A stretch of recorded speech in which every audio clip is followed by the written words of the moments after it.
This fall, the C21 magazine centers on the roles and functions that make the church live. One of the things that concerns me about the contemporary church is that many people today will take the position that they're very interested in their own spiritual lives and concerned about prayer and their own spiritual development, but that they don't see any need to belong to a community. They don't see any reason to be part of an organized institution.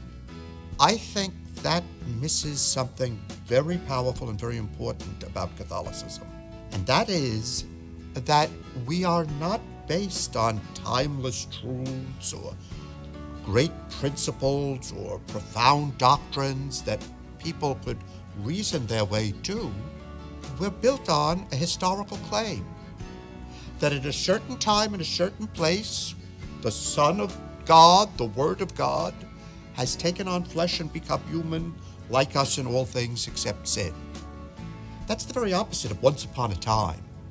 It's a very concrete insistence that unless one is part of this network of relationships, unless one is part of this collection of roles, one isn't, in fact, a part of a living church. If that's so, then we must be very careful to discern how those roles of relationships function with one another, how they support one another, reinforce one another, how they respect one another and build upon one another. So, for example, in this fall issue, we have articles about how the bishops function in the church, the role of the bishop as compared to the role of the Bishop of Rome, or the role of pastors, or the role of administrators in the church. We have articles about the way in which teachers in the church function and how they relate to those people to whom they're responsible. We have articles by some very distinguished theologians like Nicholas Lash and Hermann Pottmeyer and Richard Gallardi.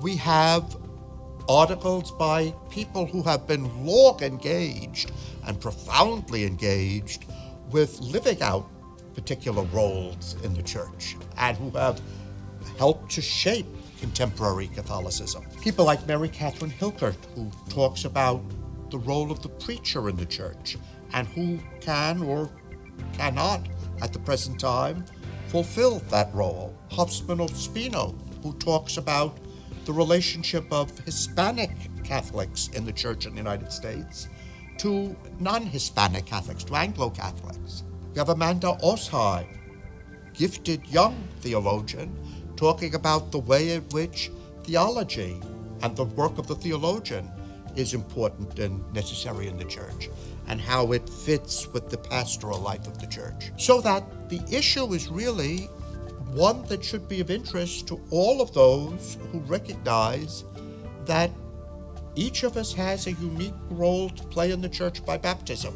Each of us spends a long time, perhaps most of our lives, discovering exactly what that role entails, and then we spend a great deal more time trying to gain the skill and the knowledge, the wisdom that will allow us to live those roles well in the church.